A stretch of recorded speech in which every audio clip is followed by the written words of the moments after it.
یہ کہانی ہے 1960 کی دہائی کی کہ جب امریکہ میں ہر 6 دن میں ایک مسافر طیارہ ہائی جیک کر لیا جاتا تھا۔ 19 سال پہلے روفیلی مینیکیول ہائی جیکنگ کی ان وارداتوں میں سے ایک کے ذمہ دار تھے، جسے اس وقت کی طویل ترین اور سب سے سنسنی خیز واردات قرار دیا گیا تھا۔ کیموفلاج وردی میں ملوث روفیلی نے لاس اینجلس سے سان فرانسسکو جانے کے لیے $15.5 کا ٹکٹ خرید کر جہاز پر قدم رکھا۔ ٹرانس ورلڈ فضائی کمپنی کی پرواز 85 جو کئی گھنٹے پہلے بالٹی مور سے شروع ہو کر لاس اینجلس پہنچی تھی اور اپنی آخری منزل کی طرف روانہ ہونے والی تھی۔ کاکپٹ میں 3 افراد کے عملے کو 4 فضائی میزبان خواتین کی مدد حاصل تھی، جن کو اس شعبے میں نوکری کرتے تھوڑا ہی عرصہ ہوا تھا۔ جہاز رات گئے لاس اینجلس پہنچا، چند مسافر اتر گئے اور کچھ سان فرانسسکو جانے کے لیے مختصر پرواز پر سوار ہوئے۔ جہاز پر موجود خواب دیدہ مسافروں کی سہولت کے پیش نظر جہاز کی روشنیوں کو مدھم رکھا گیا تھا۔ فضائی میزبان یہاں سے سوار ہونے والے مسافروں کے ٹکٹ دیکھ کر ان کی نشستوں کی نشاندہی کر رہے تھے، لیکن ڈیلمو نیکو کی نظریں ایک مسافر اور خاص طور پر اس کے بیگ پر لگی ہوئی تھیں۔ اس کے بیگ سے ایک ٹین کے ڈبے کا ابھار نظر آ رہا تھا۔ ایئر ہوسٹس ڈیلمو نیکو نے اپنی ساتھی سے پوچھا کہ اس نوجوان کے بیگ میں وہ ڈبہ کیسا تھا۔ انہیں جواب ملا کہ وہ مچھلی پکڑنے کی راڈ تھی۔ یہ جان کر وہ مطمئن ہو گئیں اور جہاز کے عقبی حصے کی طرف لوٹ گئیں۔ جہاز پر معمول سے کم رش تھا، صرف 40 مسافر جہاز پر موجود تھے اور ہر ایک کو پیر پھیلا کر سونے کی جگہ میسر تھی۔ ان مسافروں میں ہارپر بیزار پاپ گروپ کے 5 ارکان بھی موجود تھے۔ جمعہ 31 اکتوبر کو رات کے 1:30 بجے DWA کی پرواز 85 لاس اینجلس سے سان فرانسسکو کے لیے روانہ ہوئی۔ پرواز کے 15 منٹ بعد جہاز کو اغوا کر لیا گیا۔ زمین سے فضا میں بلند ہوتے وقت جہاز پر سوار سوئے ہوئے مسافروں کی نیند خراب ہو گئی تھی۔ جہاز کی رفتار کو بڑھانے کے لیے بوئنگ 707 طیارے کے انجنوں میں سے پانی انجیکٹ کرنا پڑا، جس کی وجہ سے اس طیارے کا نام واٹر ویگن پڑ گیا تھا۔ کیموفلاج لباس میں ملوث نوجوان اپنی سیٹ سے اٹھا اور ایئر ہوسٹس کے برابر آ کر کھڑا ہو گیا۔ اس کے ہاتھ میں M1 بندوق تھی۔ ڈیلمو نے بڑے پیشہ ورانہ اور پرسکون انداز میں اس نوجوان سے کہا کہ وہ بندوق نہیں رکھ سکتے۔ اس نے جواب میں یہ ثابت کرنے کے لیے کہ بندوق میں گولیاں موجود ہیں 7.62 ملی میٹر کی گولی ان کے ہاتھ میں تھمائی اور انہیں کاکپٹ میں لے جانے کا حکم دیا۔ ان کو اس طریقے سے چلتے ہوئے دیکھ کر مسافر پاپ سنگرز نے پھٹی پھٹی آنکھوں سے دریافت کیا کہ کیا یہ سب حقیقت ہے۔ جہاز کے پچھلے حصے میں ایک مسافر ہائی جیکر کو روکنے کے لیے کھڑا ہوا تو ہائی جیکر گھوما اور اس نے چیخ کر کہا ہالٹ۔ ایئر ہوسٹس کو اس کے انداز سے لگا کہ یہ شخص فوج میں رہا ہے۔ ایئر ہوسٹس نے فرسٹ کلاس میں داخل ہونے کے لیے فرسٹ کلاس کا پردہ ہٹایا اور کہا کہ میرے پیچھے جو شخص ہے اس کے ہاتھ میں بندوق ہے۔ دونوں ایئر ہوسٹس فوراً راستے سے ہٹ گئیں۔ ہائی جیکر شروع میں بہت شائستہ رہا اور اس نے کوئی بدتمیزی نہیں کی اور ایئر ہوسٹس کے بقول وہ ایک خوش اخلاق نوجوان لگ رہا تھا، لیکن وقت گزرنے کے ساتھ ساتھ ذہنی دباؤ کی وجہ سے اس کا رویہ شدید ہوتا جا رہا تھا۔ ایئر ہوسٹس نے کاکپٹ کے دروازے پر دستک دی۔ کاکپٹ کا دروازہ کھلا اور انہوں نے عملے کو بتایا کہ ان کے پیچھے کھڑے نوجوان نے ان پر بندوق تان رکھی ہے۔ ہائی جیکر کاکپٹ میں داخل ہو گیا۔ اس نے عملے کے 3 ارکان کو اپنے نشانے پر لے لیا۔ ولیم کو لگا کہ ہائی جیکر تربیت یافتہ اور پوری طرح مسلح ہیں۔ وہ پوری طرح جانتے تھے کہ جہاز کے عملے کو کیا کہنا ہے اور اس بارے میں ان کا ارادہ بہت پختہ ہے۔ ایئر ہوسٹس کے کاکپٹ سے نکل جانے کے بعد ہائی جیکر نے عملے سے کہا کہ وہ طیارے کا رخ نیو یارک کی طرف موڑ دیں۔ کپتان کے لاؤڈ سپیکر پر آواز آئی کہ ایک بہت پریشان نوجوان اس وقت کاکپٹ میں موجود ہے اور ہمیں پہلے وہاں جانا ہے جہاں وہ جانا چاہتا ہے۔ جہاز کا رخ موڑ دیا گیا۔ کاکپٹ کے اندر موجود عملے کو زندگی خطرے میں محسوس ہو رہی تھی، جبکہ کچھ مسافر اسے ایڈونچر تصور کر رہے تھے۔ بعد میں یہ انکشاف بھی ہوا کہ ہائی جیکر بندوق کے تمام پرزے چھپا کر جہاز پر لے جانے میں کامیاب ہوئے تھے۔ جہاز کے بیت الخلاء میں جا کر انہوں نے ان پرزوں کو جوڑ لیا۔ جہاز کے عملوں کو جھنجھلاہٹ کے شکار نوجوان اغوا کار کی طرف سے متضاد ہدایات مل رہی تھی۔ وہ نیو یارک یا روم جانا چاہتا تھا۔ اگر وہ نیو یارک جانا چاہتا تو اس میں ایک مشکل درپیش ہوتی، کیونکہ جہاز پر سان فرانسسکو تک جانے کا ایندھن موجود تھا اور نیو یارک جانے کے لیے اسے ایندھن بھروانے کے لیے راستے میں کہیں اترنا پڑتا۔ روم جانا اور بھی زیادہ مشکل تھا۔ جہاز کے عملے میں شامل تینوں اہلکار بین الاقوامی پروازوں کی تربیت نہیں رکھتے تھے۔ آخرکار کپتان کک کو کیبن میں آ کر مسافروں سے بات کرنے کی اجازت دی گئی۔ کپتان کک نے مسافروں سے کہا کہ اگر سان فرانسسکو मॉस्को में उनकी कोई मसरूफियत थी तो वो अब पूरी नहीं हो सकेगी क्योंकि वो न्यूयॉर्क जा रहे हैं। काफी बहस के बाद हाईजैकर ने कप्तान को डेनो में उतरने की इजाजत दे दी ताकि वो अमेरिका के मशरकी हिस्सा तक पहुंचने के लिए ईंधन भरवा सकें। कोलोराडो की फिजाई हदूद में दाखिल होकर किक ने एयर ट्रैफिक को पहली मर्तबा खबरदार किया कि जहाज को अगवा कर लिया गया है। हाईजैकर ने डेनोर पर 39 मुसाफिरों को जहाज से उतरने की इजाजत दे दी, लेकिन उन्होंने एक फिजाई मेजबान के जहाज पर रुकने पर इसरार किया। ये बहस होने लगी कि कौन जहाज पर रुकेगा। हाईजैकर की ख्वाहिश थी कि डेलमोनो को जहाज पर रुकें। जहाज के कप्तान का ख्याल था कि रॉबर्टा जहानसन रुकें, जिन्हें वो दीगर 3 एयर होस्टेस के मुकाबले में करीब से जानते थे।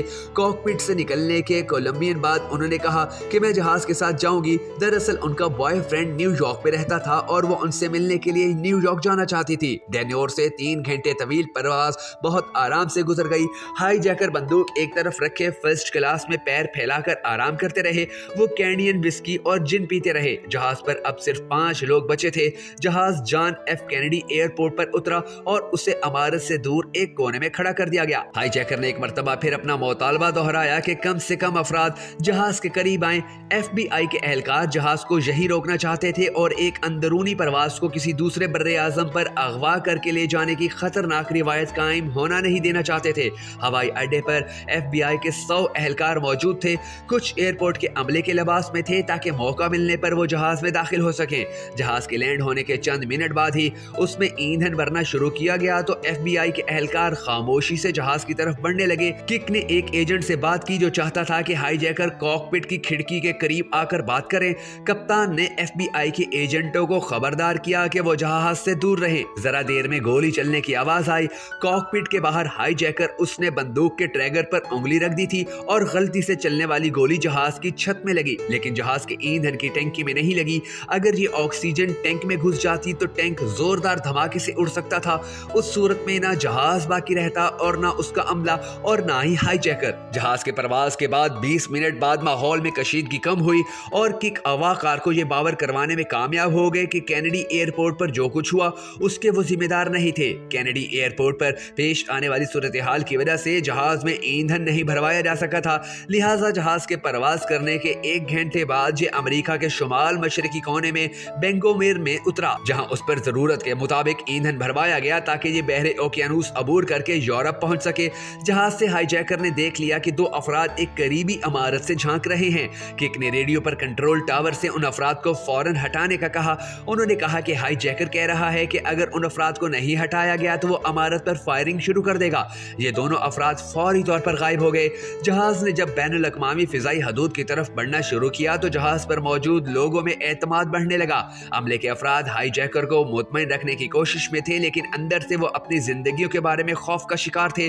किक ने उन्हें अमेरिका में फिजाइया में एयर ट्रैफिक कंट्रोल की हैसियत से गुजारे हुए अपने दिनों को याद किया। उस दौरान हाईजैकर की बंदूक उनके दरमियान पड़ी रही, लेकिन किसी भी मौका पर जहाज के अमले ने उसको उठाने की कोशिश नहीं की कि कहीं कोई गड़बड़ न हो जाए।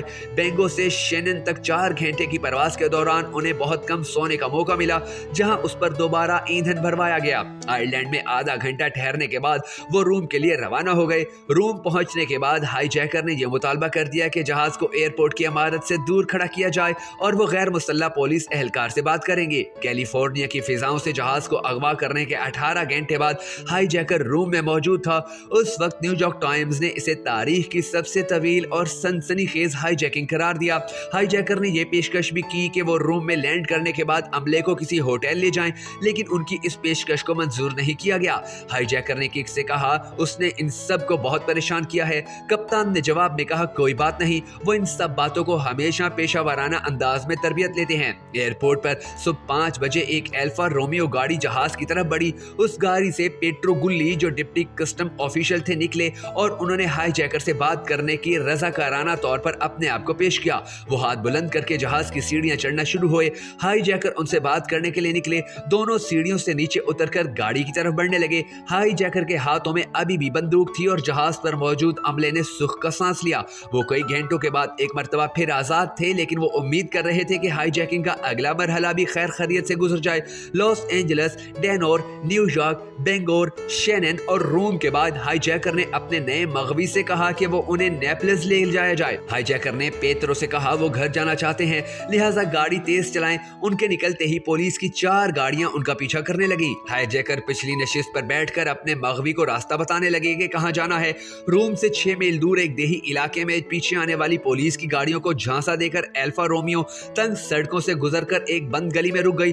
दोनों अफराद गाड़ी से उतर गए। हाईजैकर अपने आप को बंद गली में पाकर घबराहट में भाग खड़े हुए। लॉस एंजलिस से रवाना होने के 23 घंटे बाद हाईजैकर का सफर अपने इख्तिताम को पहुंच गया। रोम के मज़ाफ़ात में पहाड़ों में जासूस कुत्तों और हेलीकॉप्टरों की मदद से 5 घंटे तक जारी रहने वाली पुलिस की तलाश के बाद हाईजैकर एक पादरी के पास पाए गए। हाईजैकर ने अपनी फौजी वर्दी और बंदूक फेंककर चर्च में पनाह ले ली थी। उनका चेहरा अब जाना पहचाना चेहरा था और चर्च के वाइस रेक्टर डॉन ने उन्हें पहचान लिया था।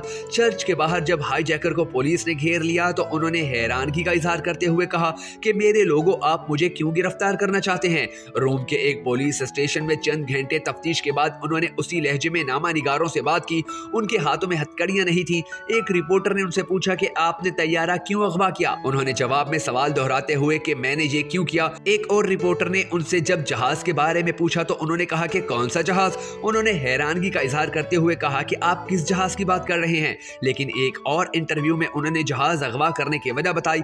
हाईजैकिंग की एक और वजह जल्द सामने आ गई। दरअसल वो वियतनाम में तैनाती के दौरान पैसे जमा कर रहे थे। उन्होंने वियतनाम में $800 जमा किए और अमेरिका अपने अकाउंट में मुंतकिल कर दिए। लेकिन जब वो कैलिफोर्निया में पहुंचे तो उन्हें मालूम हुआ कि उनके अकाउंट में सिर्फ $600 हैं। ये रकम बिस्तरे मर्ग पर पड़े वालिद की अयादत करने के लिए इटली तक के सफर के लिए काफी नहीं थी। हाईजैकर ने अपने अफसरों से इस तशवीश का इजहार किया और ये इसरार किया कि उन्हें $200 फराहम किए जाएं।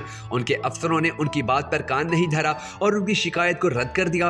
अपने अफसरों के रवैये से दिल बर्दाश्ता होकर उन्होंने बड़े भोंडे अंदाज में खुद ही इसका हल निकालने की कोशिश की। जहाज अगवा करने के एक दिन बाद उन्हें चोरी के जुर्म में कोर्ट मार्शल के लिए एक फौजी अदालत के सामने पेश होना था। जंग के दौरान एक चीनी साख्त की बंदूक जो वार ट्रॉफी के तौर पर दर्ज थी, उसे उठाकर वो लॉस एंजलिस चले गए। तमाम मनफी बातों के बावजूद हाईजैकर इटली में एक हीरो बन गए। इटली में अवाम की नजरों में उन्हें एक ऐसे खुश शक्ल नौजवान के तौर पर देखा जाने लगा जो वतन वापस लौटने के लिए कुछ भी कर सकता है। गिरफ्तारी के बाद उन पर इटली में मुकदमा चलाया गया, जहां हुक्काम उनकी गिरफ्तारी के वक्त से उन्हें अमरीकी हुक्काम के हवाले करने के मुखालिफ थे। अगर उन्हें अमरीका जिला वतन कर दिया जाता तो उनकी मौत की सजा भी सुनाई जा सकती थी। इटली में मुकदमे के दौरान हाईजैकर के वकील ने उन्हें एक ऐसे मासूम नौजवान के तौर पर पेश किया जो एक गैर अखलाकी बैरूनी जंग का निशाना बन गए थे।